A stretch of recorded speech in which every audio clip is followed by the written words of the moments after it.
চিৰাং জিলাৰ বিজনীত কংগ্ৰেছৰ কাৰ্যনিৰ্বাহক সভা চিৰাঙৰ বিজনীস্থিত থুৰিবাৰী চুবাইজাৰ ব্লক কংগ্ৰেছ কমিটিৰ কাৰ্যালয় কমলা ভৱনত শুকুৰবাৰে বিয়লি চিৰাং জিলা কংগ্ৰেছ কমিটিৰ এখন বৰ্ধিত কাৰ্যনিৰ্বাহক সভা অনুষ্ঠিত হয়। সভাত মুখ্য অতিথি হিচাপে উপস্থিত থাকে সৰ্বভাৰতীয় কংগ্ৰেছ কমিটিৰ AICCৰ সম্পাদক পৃথ্वीराज प्रभाकर साथे। नमस्कार। आज चिरांग डिस्ट्रिक्ट के इस बिजनी ब्लॉक कांग्रेस कार्यालय में हमने डिस्ट्रिक्ट की मीटिंग ली यहाँ पर, और संगठन के काम का रिव्यू यहाँ पर हमने आज लिया है। किस प्रकार का काम संगठन में चल रहा है, MCLA इलेक्शंस के बाद क्या चल रहा है, कैसे काम को आगे बढ़ाया जाए, संगठन को किस तरीके से आगे बढ़ाया जाए, इसके ऊपर आज यहाँ पर बहुत ही एक अच्छे वातावरण में चर्चा हुई। हमारे यूथ कांग्रेस के अध्यक्ष थे, माइनॉरिटी के अध्यक्ष थे, हमारी महिला अध्यक्षा थी, सबके साथ हमने डिटेल में चर्चा की है और आगे के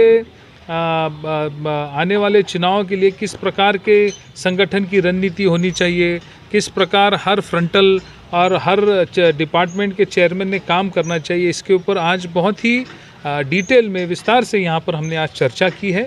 और आने वाले दिनों में जो जानकारी मुझे यहाँ पर मिली है कि काफ़ी तादाद में जो यहाँ की रीजनल पार्टीज़ हैं कुछ, उनमें से लोग कांग्रेस पार्टी ज्वाइन करने में उत्सुक है, और मुझे लगता है संगठन आने वाले दिनों में यहाँ काफ़ी सक्षम बनेगा।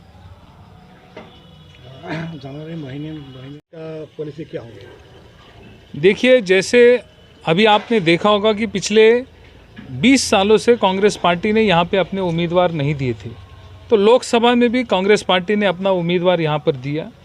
अभी MCLA इलेक्शंस में हमने कम से कम 39 सीट्स पे हमारे उम्मीदवार खड़े किए हैं।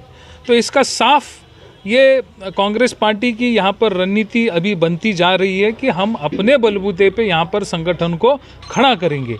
हालांकि हमें MCLA में अच्छे रिजल्ट्स नहीं आए, लेकिन आपको ये सोचना होगा कि 20 साल बाद जब हम लोग यहाँ पर चुनाव लड़ने जा रहे हैं, तो जाहिर तौर पर एक नए पार्टी के तौर पे हमारा यहाँ पर संगठन बन रहा है।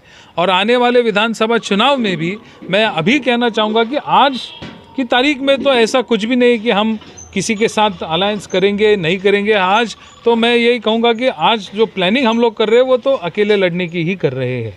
आने वाले दिनों में पता चलेगा क्या होना जा रहा है, लेकिन आज तो ऐसा है कि हमें पहले अपना संगठन मजबूत करना है। हो सकता है कि अलायंस हो सकता है ना हो, लेकिन संगठन मजबूत करने के हिसाब से हम लोग यहाँ पर आज मजबूती से काम कर रहे हैं। ये स्पेशल रिव्यू जो वोटर लिस्ट का होगा वो आप लोगों ने अभी देखा है कि जिस प्रकार बिहार में और अन्य राज्यों में बीजेपी इलेक्शन कमीशन को साथ लेकर वोटर लिस्ट में हेराफेरी करती है। जो कांग्रेस माइंडेड वोटर्स हैं उनके नाम 5-5, 10-10 हज़ार एक कॉन्स्टिट्यूंसी से डिलीट किए जाते। और आज ऊपर से हमने सुना है कि इलेक्शन कमीशन ने बिहार के बारे में तो ये कहा है कि कोई अगर 7 दिन के लिए भी यहाँ पर नौकरी करने के लिए आता है तो उसका भी नाम वोटर लिस्ट में डाला जाएगा। तो इनसे से ये काफ़ी साफ है कि इलेक्शन कमीशन की नीयत ठीक नहीं है। यहाँ पर भी वो वही धांधलियाँ करना चाहते जो उन्होंने बिहार में की है। बिहार के रिज़ल्ट आप अगर डिटेल में देखोगे तो कई सीटों पर जैसे 1,22,000 मानो उनके लिए लकी नंबर है बीजेपी का, 1,22,400, 1,22,500 ऐसे कम से कम 10 सीटों पे एक ही फिगर मिला है। उसी तरह 1 लाख तो कम से कम 10-15 सीटों के जो कैंडिडेट उनके जीते सबको वही वोट मिले हैं। तो ये बड़ा ही मुझे लगता है कि लोकतंत्र में और चुनावी राजनीति में बड़े आश्चर्यकारक ये बात है कि एक ही संख्या की वोट इतने सारे असेंबलीज़ में बीजेपी के कैंडिडेट को एक साथ मिलते हैं। तो मैं ये कहना चाहूँगा इस अवसर पर कि ये इलेक्शन कमीशन बीजेपी की एक शाखा बन गई है और उनके माध्यम से बीजेपी चुनाव लड़ती है और जीतती है। लेकिन इसको जवाब देने के लिए आज यहाँ पर हमने बात की है कि हर बूथ में हमारे BLA बनाने का हमारा प्रयास रहेगा, और उन BLO के माध्यम से इलेक्शन कमीशन ये धांधलियाँ जो करना चाहती है इसको रोकने का हम लोकतांत्रिक तरीके से प्रयास ज़रूर करेंगे।